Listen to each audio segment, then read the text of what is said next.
recently went to Tbilisi just for 7 days, and I want to share with you my opinion of the country and the city in particular after living some time in the Netherlands, and also answer the question, has Tbilisi changed in 2023 or is still the awesome nomadic destination? Also, one thing I want to add to my videos in general is to share the cost of travel. So at the end of this video I will share how much it cost me to travel from Netherlands to Tbilisi for 1 week. So let's get to it. First of all, why I even went to Tbilisi? Well, I have one bureaucratic reason. After living there for a year, I have some baggage, you could say. So I opened the company there, so still was existing there, and also I opened the bank account and I have a mobile plan. I wanted to close everything because I really don't like dangling records about me in the other country rather than the one I live in. Second reason was to meet all my friends. We really missed everyone and it was so nice to meet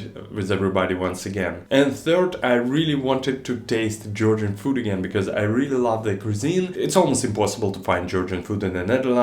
Once we went to Amsterdam, and Georgian restaurant was ridiculously overpriced and the food wasn't that good, to be honest. In case someone interested, closing a company was quite an easy process. You just go to the public service hall, you say I want to close the company and that's it. Bank account the same, you just pay all your debt you had on your account and they close it within the minutes. Mobile plan, I didn't even need to close it. Turns out they, after 6 months of inactivity, they just pass the number to somebody else, so that's automatically closed. Let's start with talking about different things and my opinion on them. First of all, food and restaurants, still the same, still amazing Georgian food.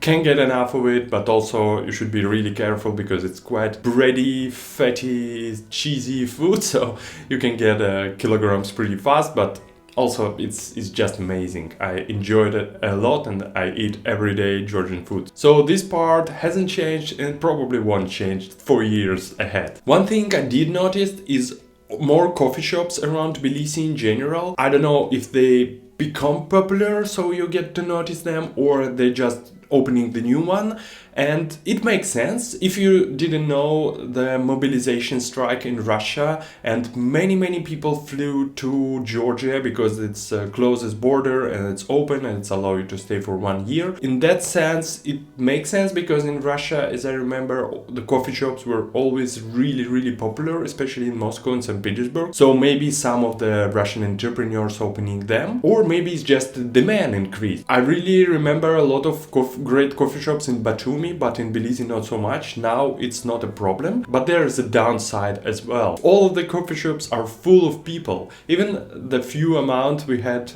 when we lived there, you always can find a place to stay and even work sometimes, but now we went to a few coffee shops and it's full of people. You need a reservation and many people are working there with their laptops, so it's kind of Bali vibe in that sense a little bit, if you know what I mean. But also many places started banning laptops because they don't want people just hanging around drinking one coffee and just stay for 12 hours. So there's like a little stickers on the table saying no laptops please, which also makes sense for them. To be honest, this trend I think will only increase in the future because, well, nothing really changing. People are still coming and fleeing Russia and Belarus, and they go into Georgia because it's an amazing country and has everything for remote workers, and of course they love their coffee shops. Another thing that don't really have a good side is traffic jams. Of course, you have more people in the city, you have more cars, you have more traffic jams. It's quite terrible. It was an issue before in Tbilisi, but now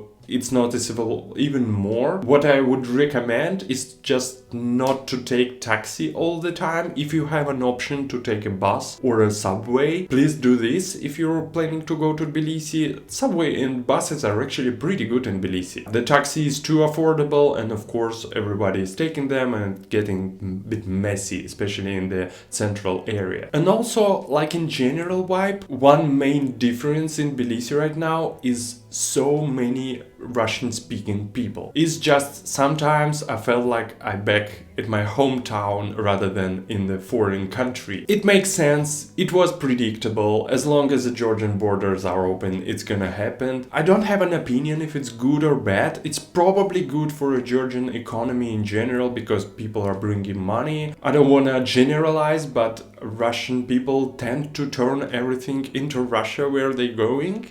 And I notice it in many places in the world where Russian communities are really big. Everything turns to be a Moscow, another Moscow, because they used to certain amount of services, certain type of services, and the places start getting adjusted to that, I guess, because of so how many people and their demand. This part I don't like, and of course my advice always was to adapt to the culture, to try to fit in if you're moving to another country, to try to embrace the local traditions, and it's gonna be good for you, you will learn something new, and it's gonna be good for the country, because traditions and cultural things are really important for each country, and I think it's really important to get along with them if you're moving somewhere. In terms of cost of living, there are two areas, and general consuming area like grocery stores, cafes, restaurants, I think they changed a little bit, but it's mostly everywhere in the world. We have the same here in Netherlands because the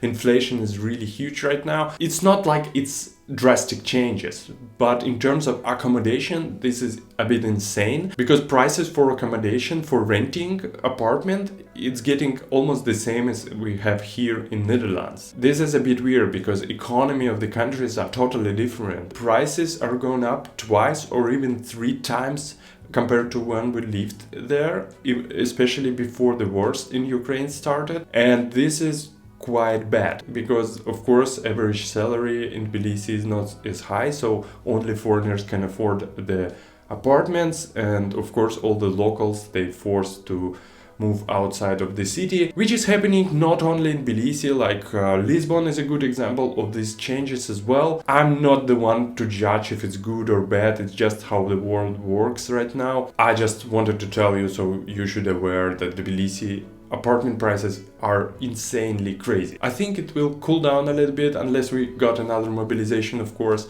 and another wave of immigrants, but still I think it will stay high. Maybe in terms of buying an apartment it's still fine, but in terms of rent, yeah, it's pretty bad. So if you're thinking of going to Tbilisi and live there for many years to come, maybe you can consider buying a place. Many people always asking about hatred in the country, especially people that come in from Russia. Of course, things changed, and you can see all the graffitis on the walls like Russians go home, and of course we know what the people are feeling, and especially when a part of the country are still occupied by Russia, you should understand it's not the general opinion of the public. Most of the people understand and can distinguish politics from general people. In general vibe, I didn't notice that much hate or anything that were said to me. Maybe people get a little bit colder. I remember when we were first time in Tbilisi, taxi drivers were always talking with us, especially many of them have some family in Russia, so we were exchanging the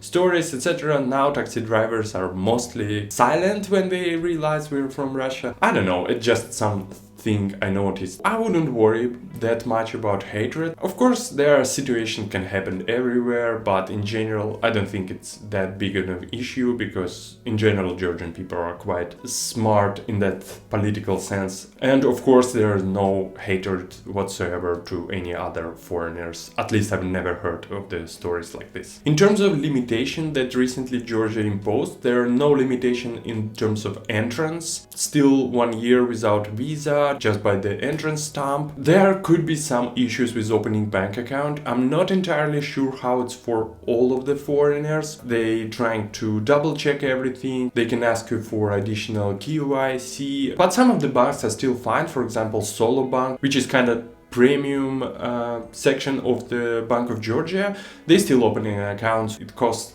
quite fine for the services they're providing, so I would recommend checking this bank out, but in general you can figure it out and find the bank that will open the account for you. Another limitation is temporary residency. If you, for example, based on your company profit, wanna apply for temporary residency, I heard that a lot of temporary residence application got declined because I guess there are too many applications right now and they don't want to give up residency to everyone. So be aware, and it could be the same for not only for Russian people but also for other foreigners as well. But the company is still easy to open. For example, if you haven't seen, I have a pretty detailed video about how to open a company in Georgia, and you can check it out by the link. That's the main thing I noticed. In general, Tbilisi is still amazing city, and Georgia is a great country. We just always recommend for any digital nomads, remote workers and whatever, and just travel there for maybe a couple of weeks. It's just amazing, and I really love this country. Now to the cost of the trip. I really want to be transparent about the cost of trips I'm taking, so this is a little section I want to try out. Let me know if you like it or not. First is the plane tickets. We got the plane tickets from Amsterdam via Munich to Tbilisi. They cost 200 euros per person, which is not really cheap, but it was a Lufthansa and we have no baggage included. Airbnb, we have 175 euros for 5 nights. Kinda okay, I think, considering how prices increased recently. It was in a nice area in East Sabortalo, which has access to everything around you and easy access to the city center. We spent on food 270 euro for 5 days, but it's for a 2-person, so 135 euro per person. We didn't really try to save some money on it. We went to restaurants every day for all the meals, and also a lot of coffee, some drinking with the friends, so it was kinda not really trying to save amount of money. You can definitely eat for cheaper there. We spent on the taxi 50 euro. Taxi is really cheap in Tbilisi still. 50 euro for 5 days, almost moving everywhere on a taxi. It's quite cheap. So in total it's 560 euro for 5 days travel from Netherlands to Tbilisi, which isn't cheap at all, I would say. In some countries we could live for a month for this money, but also it's a short trip and they're usually more expensive, and unfortunately there are no great airline transportation between Netherlands and Georgia. That's it for today. Don't forget to check my other videos about Georgia. I have plenty of them on different topics. Also give me a thumbs up, it really helps to developing the channel. There are also Patreon and Buy Me a Coffee in the comments below if you want to help the channel to develop, and see you in the next one. Bye bye.